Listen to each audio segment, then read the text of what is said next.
Hello you guys, welcome back to my channel. I hate saying that, honestly. I feel so weird saying that and I don't know why. Anyway, it is June 30th at the time I am filming this, so that means we are so close to being halfway through the year, and I genuinely don't know how that's possible. I swear, like yesterday I was pissed because I got a snowstorm and I couldn't go to theaters on New Year's Eve to go and watch the Stranger Things finale, but I digress. Can you tell I'm still butthurt over that?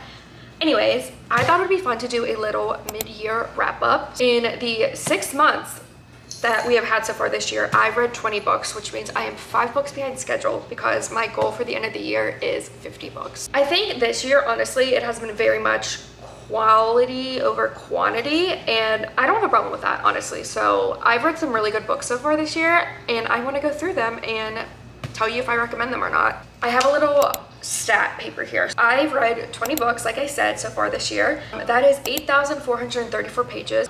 And then my average rating was a 4.1, which I think is pretty fucking fantastic. Again, like I said, quality over quantity. I'm going to start from the beginning of the year till the most recent in order of the books I read. So let me get my Goodreads up because I have the memory of a squirrel. So the very first book that I read this year was Unloved by Peyton Corinne, and this is the second book in the, I don't know what the series is called, Undone series. So this is the second book in the Undone series, and this follows Ro and Freddie. And Freddie reminds me a lot of Dean in the Off Campus series, so I loved this book a lot. I rated this one a 4-star, and I think that Ro and Freddie's dynamic was really good. I do think that at times Ro annoyed me, not because like she was like annoying, but more because like I wanted to shake her and be like, get away from your ex-boyfriend. Like, you know what I mean? It was just kind of that. Freddie struggles with dyscalculia, dyslexia, and ADHD. So Ro is his tutor. So it's a tutor student type of romance. And yeah, this is a hockey romance if you couldn't tell by the cover. Really good, really liked this one. Next we have The City of Gods and Monsters by Kayla Edwards. We have this brick of a book, okay? This was my very first urban fantasy because I still haven't gotten to Crescent City because I still haven't even finished the ACOTAR. Or Throne of Glass, haven't even started that. So I don't know what I'm waiting for. I think ACOTAR is so hyped up and I don't know if I enjoyed it as much as other people, so I just like haven't finished it. I'm getting off track. This is my first urban fantasy and I adored it, okay? Darien Castle is probably one of my top book boyfriends after this year because I'm not even kidding, I loved reading about him. I loved him and Lauren's dynamic and their relationship. In the very beginning, he tried to kill her. And then he was like, wait, why are other people trying to kill her? I need to know what this girl's all about. And then he fell in love with her and it was just really good. It is super long, but it is one of those books where I think it needed to be long. Like every single page I wouldn't have taken out of this book, and I think it was this length for a reason. I need to continue the series. I just think that the brick of these books is what is kind of holding me back, but I rated this one 4.25. Next up, again, I don't know if it's the 125 milligrams of Zoloft running through my system every point of every day that makes me not be able to cry when reading books, okay? However, whenever I read Blue Sisters by Coco Malors, I was a fucking mess, okay? If you have a sister, I honestly very much recommend reading this book. I cried because I was thinking about me and my sister's relationship this whole entire time. Me and my sister used to fight all the time growing up, but now she's literally my best friend. We live in the same apartment building. Not the same unit, but the same building, and I go to her for everything. So, I don't know.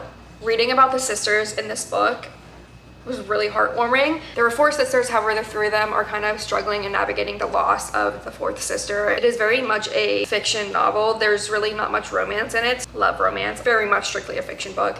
And it goes through the relationships and the dynamics of the sisters and everything they're struggling with and their grief with losing their 4th sister and how they all come together and basically are the shoulder for each other to lean on. Absolutely adored this book. I gave this one a 4.25 just because I think it started off a little bit slow. Next, we have my favorite book so far. Actually, I have 2 contenders. So I'm going to say this is the first contender of my favorite book of the year so far. We have The Bright Years by Sarah Damoff. 5 stars, okay? This is told from 3 points of view, okay? It's told from Ryan's point of view, Lillian's point of view, and Georgette's point of view. And Ryan and Lillian fall in love, and Ryan ends up being a very much struggling alcoholic. Lillian also has a son that she hasn't told Ryan about. This is all in the little blurb of the book. But years later, Lillian's son comes searching for his birth mother, and it is Georgette's job to basically return to her mother's roots and open up to this other family that she didn't even know existed. So it goes through Ryan's point of view with the struggle of alcoholism, Lillian's point of view with her secrets, and Georgette's point of view of basically the aftermath of her father's alcoholism and her mother's secrets. So amazing writing. This was a debut novel, which I just literally cannot believe that this was her first novel. Absolutely amazing. Loved it. And then I finally picked up One Golden Summer by Carly Fortune. I understand what people are saying about Charlie Florrick now, okay? I get it. Not that I didn't get it before, but obviously Every Summer After follows Sam and Percy, and Charlie's kind of like a little bit of a villain in that book to some. But this was his and Alice's book, and it is years later after Every Summer After, and holy fuck, Charlie Florrick? I wasn't aware of your game. That's all I'm gonna say. I wasn't aware of your game. I'm obsessed. I loved it. My very first annotation in this book,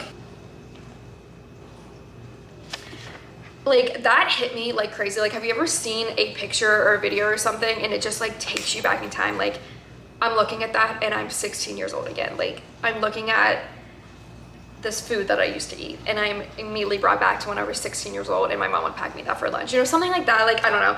I love Carly Fortune's writing. The way that she can build a setting is amazing, and her relationships are always complex and beautiful.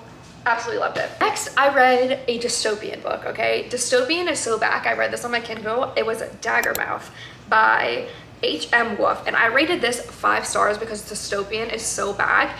I was a little bit like younger to read like the Hunger Games and the Divergent and Maze Runner books whenever they first came out. I remember my sister reading them, but I was still like on the Click books and stuff like that, Pretty Little Liars. I didn't know what was happening each time I turned the page. If you want a true enemies to lovers book, Daggermouth is the book for you. Like,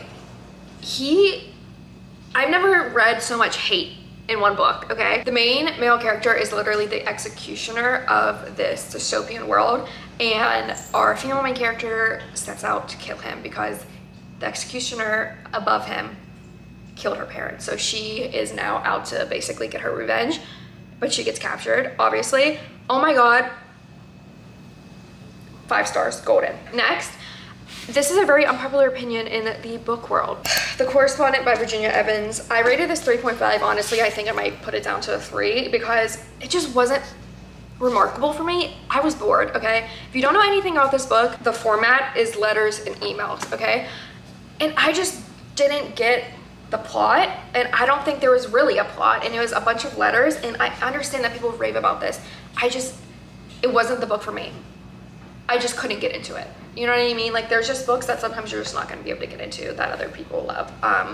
Yeah, just wasn't for me. I wish it was, but it wasn't. I did like the format. I thought that was interesting and obviously very different, but the words and the format weren't for me. Continuing my Carly Fortune, this summer will be different.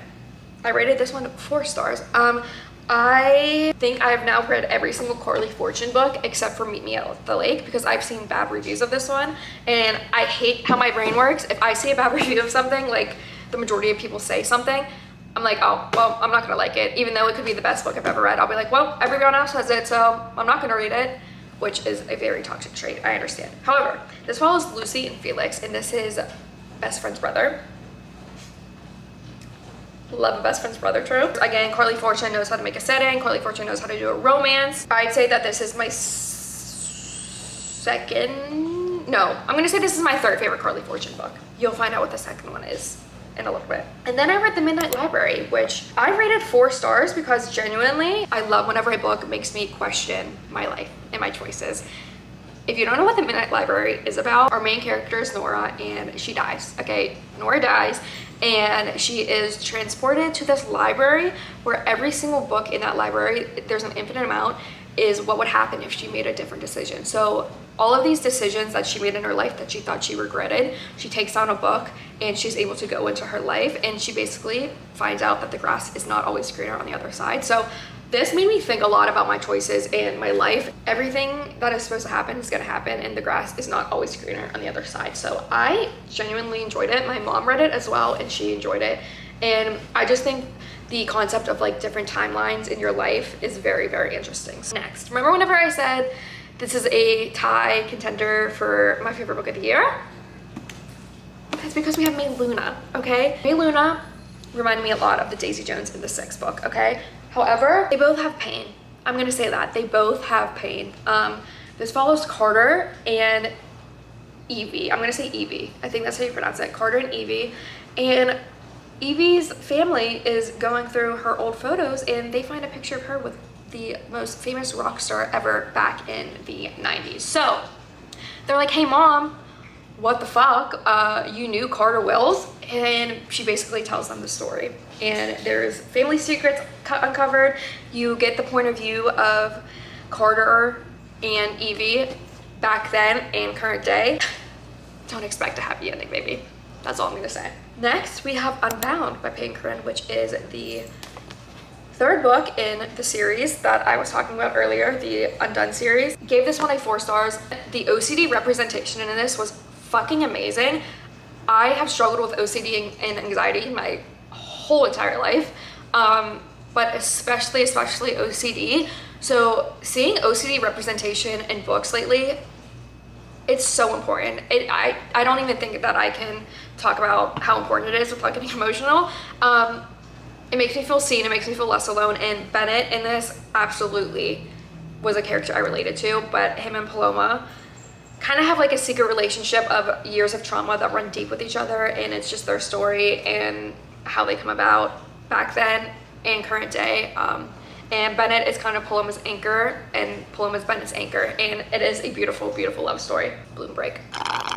Into the Blue by Emma Brody. I rated this one 4 stars. It is full of heartbreak and yearning. Okay, this book is full of yearning. It starts out in the summer of 2000, and AJ and Noah are brought together because they both work at a video store. And Noah actually comes from a family of a long, long line of famous actors and actresses. AJ has actually always dreamed of writing for Saturday Night Live, and whenever she meets Noah, they become friends, but then they also kind of become acting and scene partners, and his aunt is training them. But then Noah literally disappears. Like, he just gets up and leaves one day, and his aunt is like, he's not coming back, you need to forget about him. And it tells a story from different years and decades and them constantly running into each other and what happened back then. I think the one thing that I can say is there's a lot of improv in this book, and I think it was kind of hard for me to picture, and I'm someone who really likes to picture things whenever I'm reading the book that I'm reading. That's why I think I love The Boys of Tommen so much, because I just feel like I'm watching a movie in my head. And this, it was just kind of hard for me to picture.